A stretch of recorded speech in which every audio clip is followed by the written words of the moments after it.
खबर देख रहे सभी दर्शकों को मैं नमस्कार। खबर गंगापुर सिटी से। गंगापुर सिटी की बड़ी उदय में जय वीर हनुमान मंदिर पर विशाल भंडारा, हजारों श्रद्धालुओं ने ग्रहण की प्रसादी।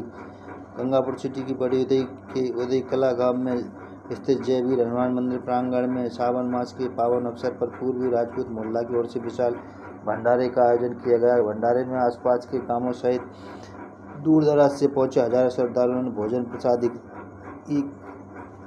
आयोजन में महिला, पुरुष और बच्चे सहित बड़ी संख्या में श्रद्धालु शामिल हुए। पूरे दिन मंदिर परिसर में धार्मिक वातावरण बना रहा और श्रद्धालुओं में उत्साह नजर आया। विशेष रूप से मालपुआ का प्रसाद वितरित किया गया, जिसे श्रद्धालुओं ने श्रद्धा के साथ ग्रहण किया। जात पात से ऊपर उठकर सेवा का संदेश भंडारे की खास बात रही।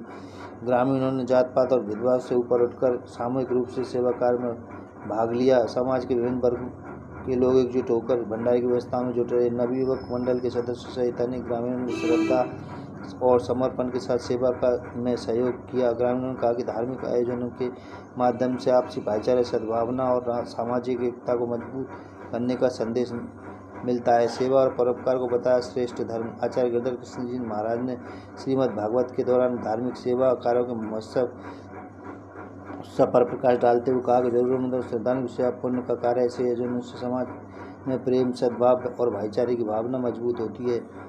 तुलसीदास जी ने परोपकार की भावना को महत्व कहा। पर हित सर धर्म नहीं दूजा, पर पीड़ा असम नहीं अधमाही। अर्थात दूसरे भलाई करने के समान कोई दूसरा धर्म नहीं और दूसरों को कष्ट देने के समान कोई अधर्म नहीं। सावन मास भगवान भोलेनाथ को समर्पित माना जाता है। इस दौरान श्रद्धालु भगवान शिव को अभिषेक कर बेलपत्र अर्पित करते हैं और सुख समृद्धि की कामना करते हैं। इसी धार्मिक भावना के आयोजित विशाल भंडारे ने श्रद्धालुओं को सेवा और प्रसादी का अवसर प्रदान किया। आयोजन ने धार्मिक आस्था के साथ साथ सामाजिक एकता, भाईचारे का संदेश दिया। श्रद्धालुओं ने भंडारे को सराहना करते हुए भविष्य में ऐसे धार्मिक सेवा कार्य आयोजित किए जाने की आवश्यकता जताई। हजारों की संख्या में लोगों ने पंगत प्रसादी ग्रहण की। इस मौके पर समाज की ओर से भागवत कथा का भी आयोजन किया गया। भागवत कथा का आयोजन हर रोज होता था, जिसमें सैकड़ों की संख्या में श्रद्धालु भागवत कथा का श्रवण करने आते थे।